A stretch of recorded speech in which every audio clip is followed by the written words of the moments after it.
tingkat kepercayaan publik ini hasil survei indikator politik Indonesia Ya.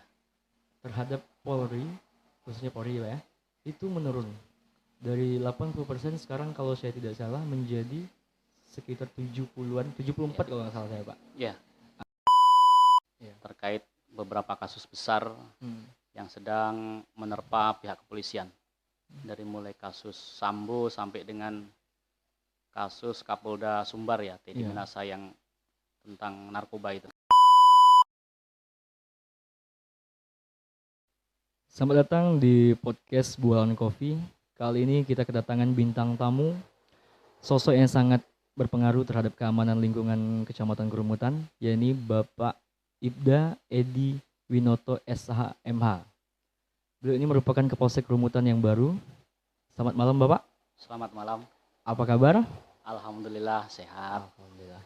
Sebelumnya saya mengucapkan terima kasih karena Bapak sudah bersedia menyempatkan waktunya di tengah kegiatan yang sangat sibuk. Terima kasih Bapak udah mau hadir di podcast Bualan Coffee ini. Sama-sama. Sebenarnya saya udah cross check tentang profil Bapak, cuman karena media di sini tidak update gitu ya. Jadi saya kurang mendapatkan informasi tentang Bapak gitu. Kalau kita boleh tahu, sebelum Bapak menjabat jadi Kapolsek di Kecamatan Kerumutan, Bapak sebelumnya bertugas di mana?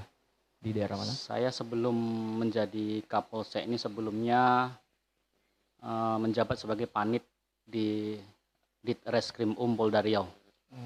Sebelumnya waktu Bintara selama 14 tahun di Reskrim juga. Setelah itu sekolah saya SIP 2020 ditempatkan lagi di Reskrim sebagai panit. Baru kemudian pada bulan Juli 2002 dipercaya sebagai Kapolsek Kerumutan. Itu bulan berapa Pak? Bulan Juli. Bulan Juni. Iya. Juli 2022. Oh Juli 2022. Berarti belum genap 1 tahun Pak ya? Belum genap 1 tahun. Oke.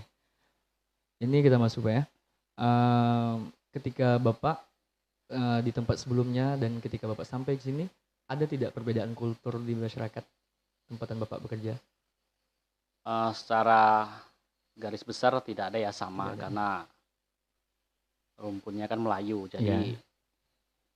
mudahlah masuk untuk berbaur dengan masyarakat. Oke. Dan kebetulan saya juga orang Jawa, jadi di sekitar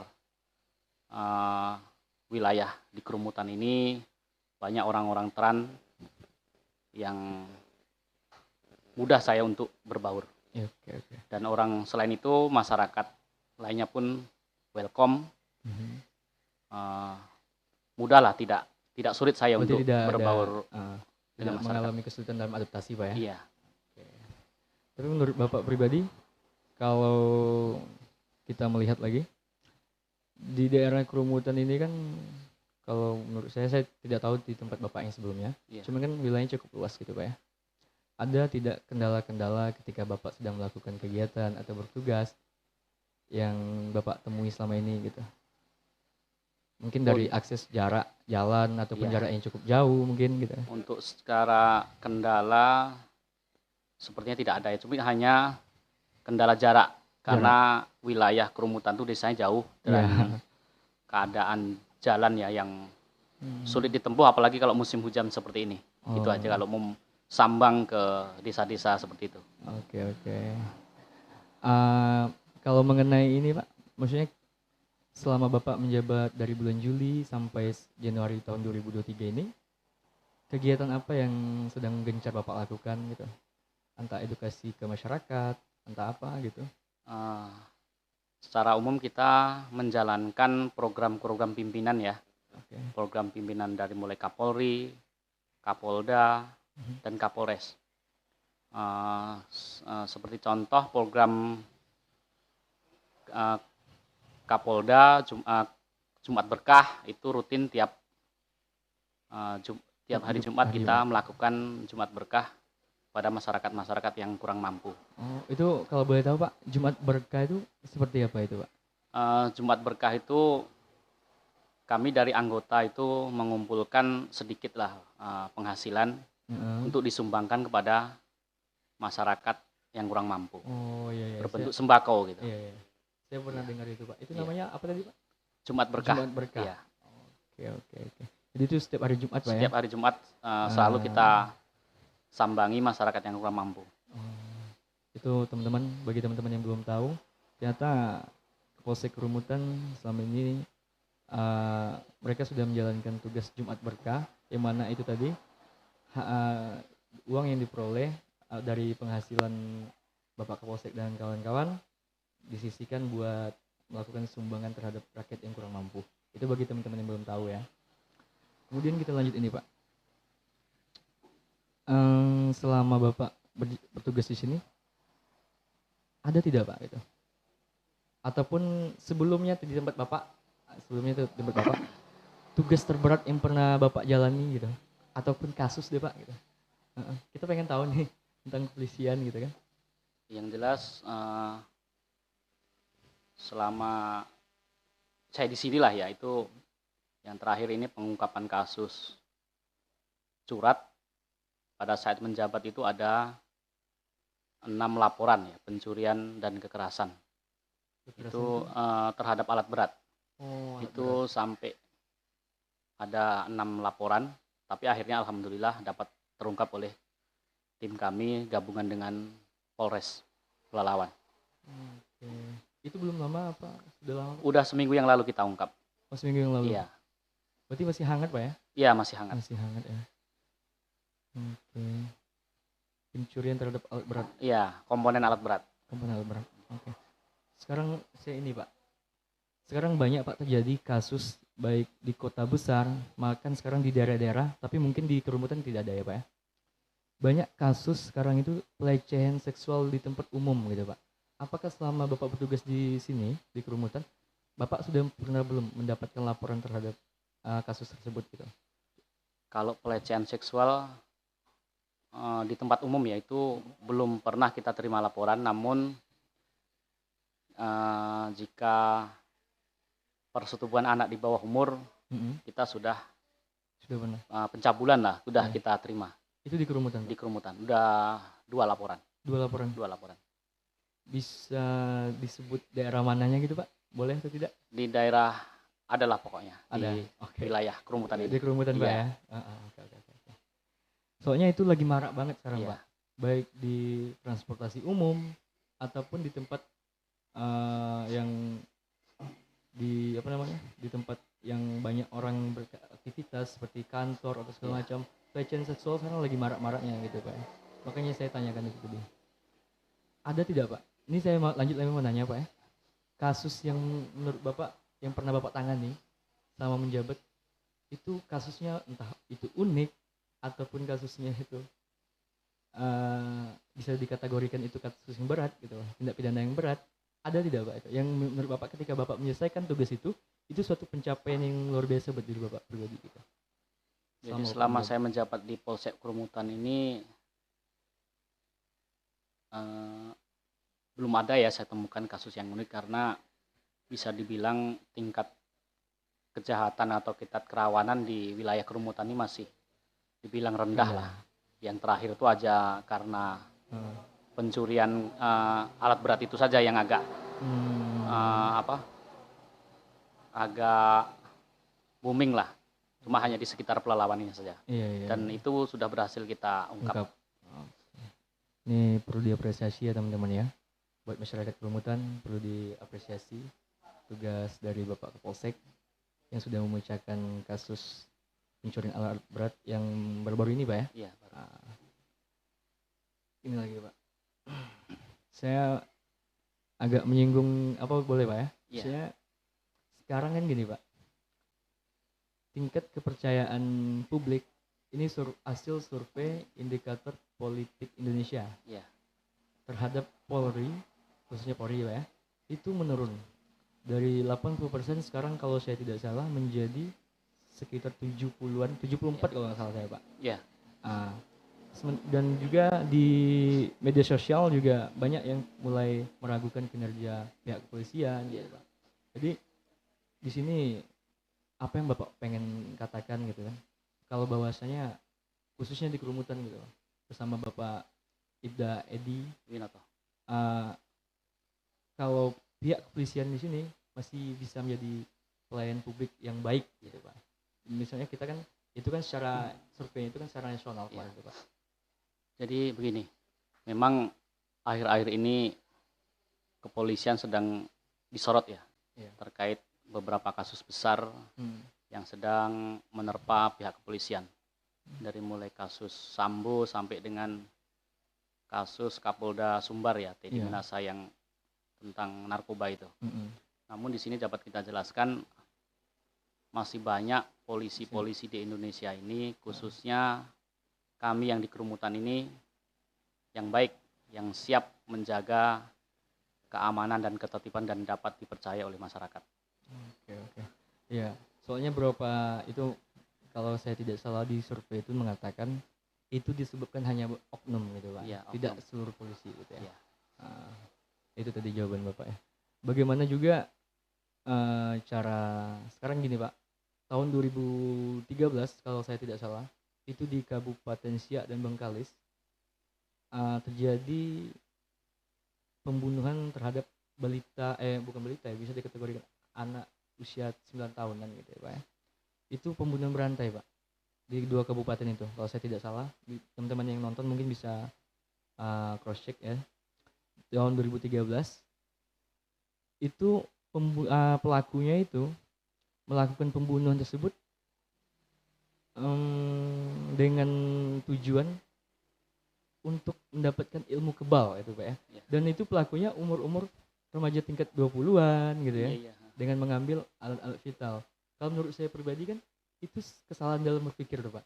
Maksudnya banyak sekarang remaja-remaja yang ada sekarang gitu ya. Mereka salah menggunakan ataupun salah dalam berpersepsi terhadap sesuatu gitu Pak. Kurangnya edukasi terhadap itu gitu. Apa pesan Bapak gitu ya buat remaja-remaja yang ada di khususnya di kerumutan gitu ya, agar tidak terjadi kasus-kasus serupa gitu Pak. Ataupun kadang-kadang sekarang penggunaan sosial media banyak dipakai buat hal-hal negatif gitu Pak. Apa pesan Bapak terhadap remaja di kerumutan Jadi ini, untuk supaya tidak terjadi adik-adik kasus serupa? sekalian terhadap hal-hal seperti itu, jangan mudah percaya apa yang telah dilihat di media sosial. Baiknya mereka tuh lebih mendekatkan diri kepada Tuhan dan belajar, jadi tidak mudah percaya dengan isu-isu yang ada di media sosial. Dan itu bentuk salah satu tugas kami itu, kami sering melakukan sosialisasi ya ke pesan-pesan Kaptikmas kepada anak-anak sekolah. Nah, kita ada beberapa sekolah yang sudah kita sambangi untuk memberikan pesan-pesan Kaptikmas kepada anak-anak sekolah. Itulah salah satu bentuk kita untuk mencegah hal-hal seperti itu. Soalnya lagi marak kenakalan remaja sekarang. Iya, lagi kenakalan marak. remaja, narkoba. Iya, narkoba. Kita bersama Babin sering melakukan sosialisasi. Itu kegiatan rutinan mingguan atau itu biasa bulanan kita Bulanan. pindah-pindah ya, dari SMA, SMP gitu. Tapi bagaimana Pak? Maksudnya Bapak bisa menyentuh orang-orang yang mungkin di wilayah-wilayah agak jauh dari Kapolsek sini gitu kan? Misalnya kayak di daerah Lubuk Sala, itu kan agak jauh dari sini Pak ya? Iya. Maksudnya mungkin Bapak ketika Bapak melakukan edukasi di sini, edukasi yang Bapak berikan itu tidak sampai di sana gitu Pak. Jadi gini, Apakah nanti bakal ada juga kunjungan? Iya. Jadi kami kan setiap desa ada Babin. Oke. Jadi Babin saya tuh selalu saya ingatkan agar sering melakukan sambang, baik ke sekolah, ke kantor desa ataupun ke masyarakat. Disitulah waktunya Babin untuk memberikan edukasi, pemahaman kepada masyarakat-masyarakat yang jauh dari polsek gitu. Oke. Untuk ini Pak, kita bahas tentang 2024, sebentar lagi masuk tahun politik gitu kan. Iya. Itu kedepannya, maksudnya ini kan bakal banyak nih Pak isu-isu tentang money politik, kampanye terselubung gitu-gitu kan. Di situ nanti apakah pihak dari kepolisian akan bekerja sama dengan Bawaslu, Iya, Panwaslu. Panwaslu itu bahkan akan melakukan kerjasama atau sendiri-sendiri gitu Pak? Jadi sekarang tahapan pemilu itu kan sudah mulai ya. Mm. Sekarang ini kalau nggak salah sudah masuk tahapan verifikasi. Iya. Verifikasi, habis itu penomoran bacalek. Jadi kita sudah berkoordinasi dengan Panwaslu. Kita akan tetap bekerja sama dalam mengawasi jalannya pemilu. Namun untuk saat ini kan sudah kita lihat nih baliho-baliho banyak bertebaran di jalan-jalan kan. Udah banyak calon-calon yang secara tidak langsung sudah melakukan kampanye ya. Namun itu kita tidak dapat melakukan tindakan karena masih belum masuk rangkaian kampanye. Gitu. Jadi kita udah melakukan koordinasi dengan Panwaslu, belum bisa mengambil tindakan. Gitu. Kalau kita bicara soal kampanye gitu Pak ya, kampanye sebelum berkampanye gitu ya, maksudnya selama ini selama Bapak bertugas baik di kerumutan ataupun di tempat sebelumnya, ada tidak Pak menemukan kasus-kasus seperti itu Pak? Gitu. Nah, kebetulan saya pernah menjadi penyidik Bawaslu Provinsi 2014 ya, pada saat rangkaian dari mulai Pileg sampai Pilpres. Itu saya pernah menjadi penyidik Gakumdu di Bawaslu Provinsi. Pernah menemukan money politik dan itu pernah kita naikkan dan putusannya waktu itu percobaan. Tapi terbukti, kalau percobaan itu terbukti money politik. Kemudian saya mau masuk soal ini Pak. Sekarang banyak juga nih Pak, baik masyarakat awam mulai sampai ya kaum-kaum intelektual seperti mahasiswa gitu kan. Mereka sekarang bersosial media ya gitu kan, mengkritik terhadap instansi tertentu gitu. Tapi tidak melanggar pakem gitu Pak. Maksudnya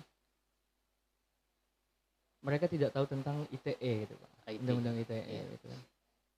Apa pesan Bapak buat mungkin bagi masyarakat ataupun anak muda ataupun mahasiswa-mahasiswa yang menggunakan sosial medianya gitu untuk sebagai alat untuk untuk menyuarakan aspirasi, yang sudah mungkin sudah melanggar pakem gitu Pak. Apa pesannya gitu Pak? Maksudnya itu kan ada ancaman pidana di situ gitu kan.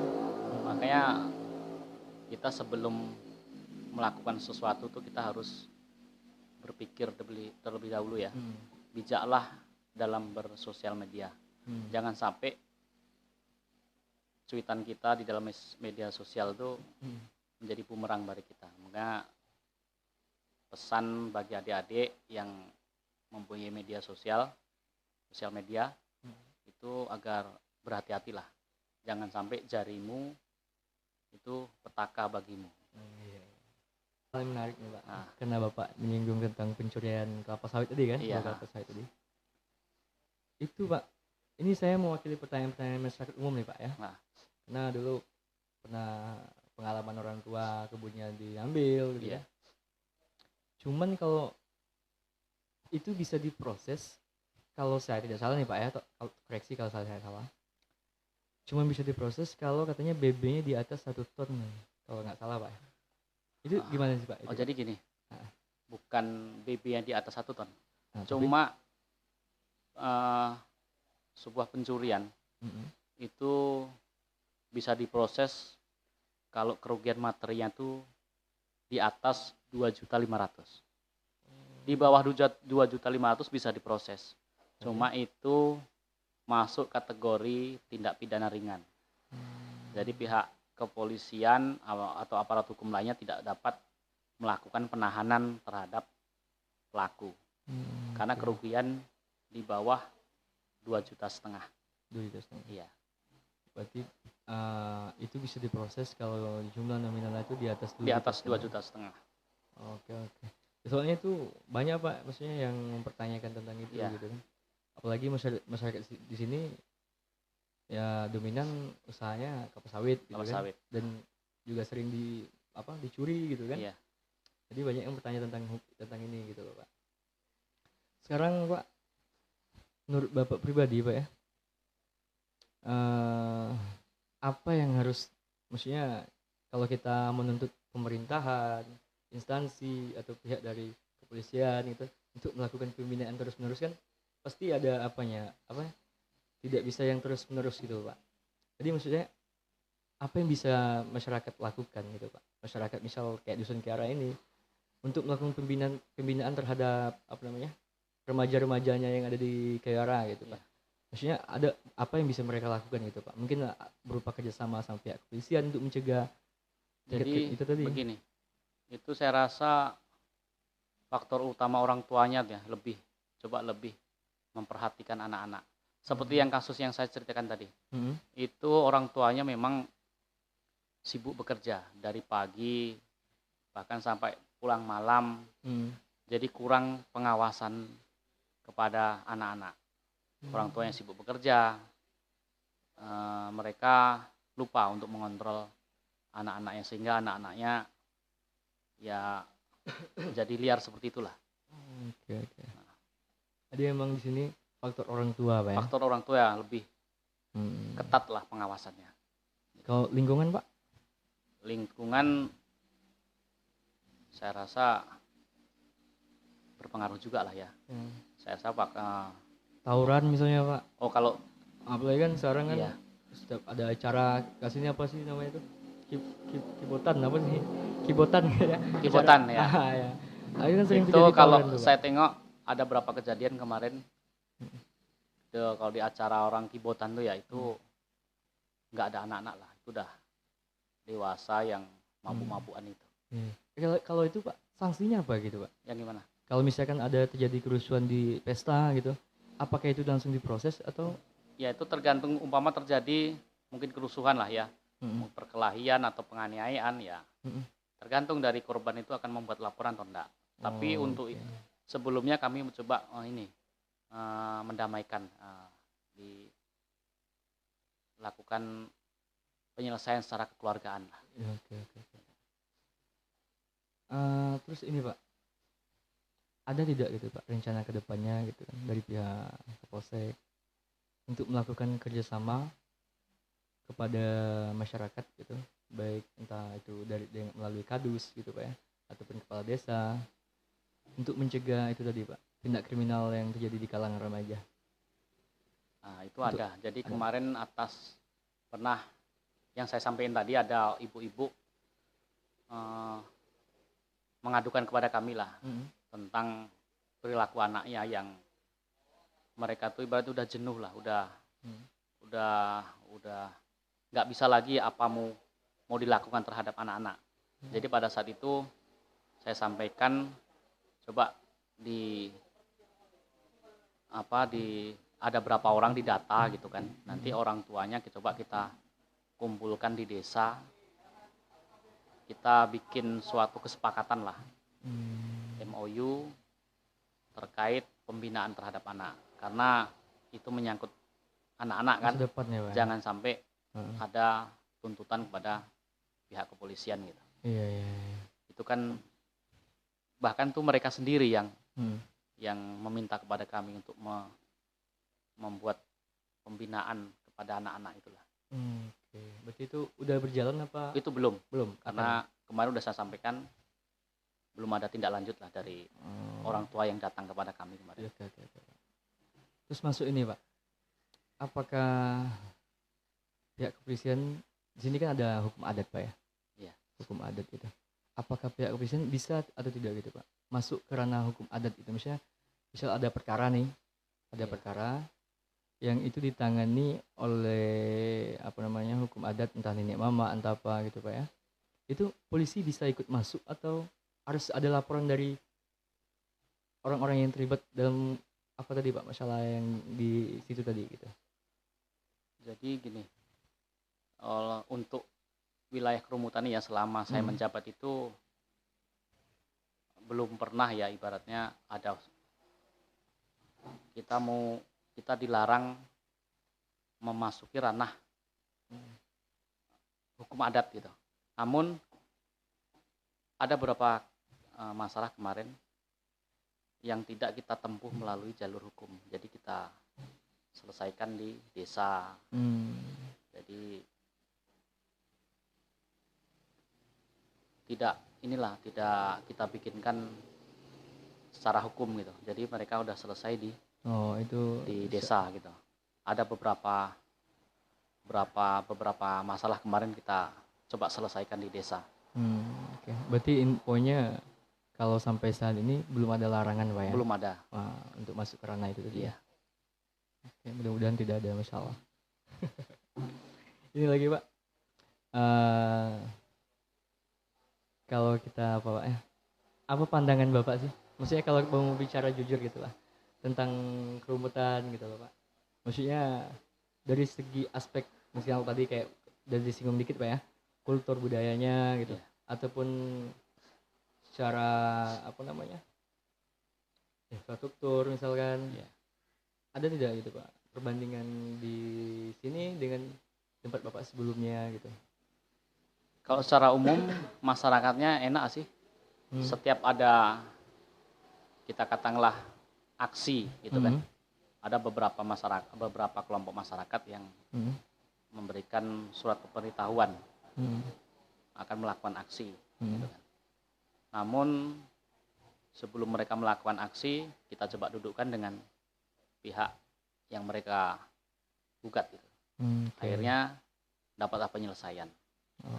Jadi intinya masih masyarakat itu belum frontal lah, masih bisa untuk diajak komunikasi gitu. Kalau kita ini Pak, Bapak lebih nyaman bertugas di sini apa di tempat yang sebelumnya gitu Pak ya? Ini kalau Bapak nggak mau jawab juga nggak apa-apa. Ya sama aja deh, tugas di mana aja ya. Oke.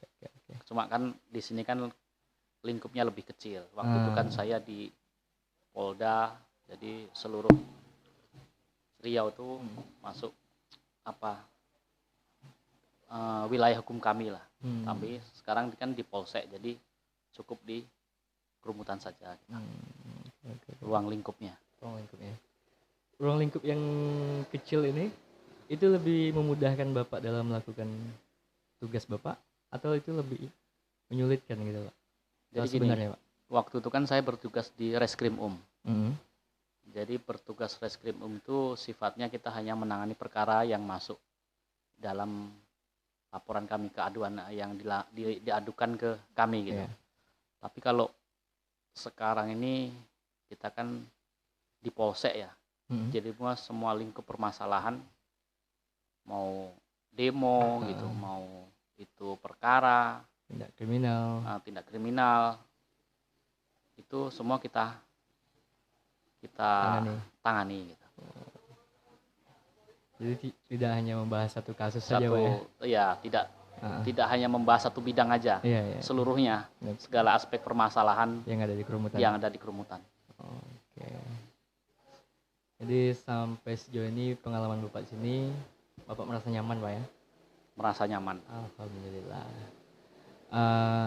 Ini Pak, terakhir mungkin Pak ya?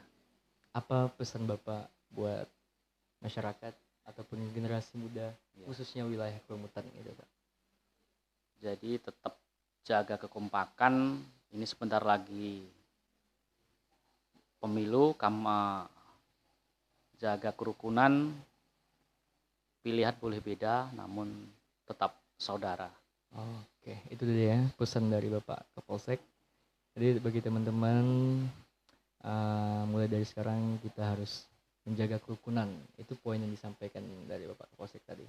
Soalnya kan Pak, sekarang kan mulai dari tingkatan paling atas, misalnya di kota-kota besar ataupun di daerah, menurut saya pribadi terjadi polarisasi yang cukup masif gitu Pak. Dalam jumlah yang banyak, maksudnya terjadi perpecahan, kubu A, kubu B gitu kan.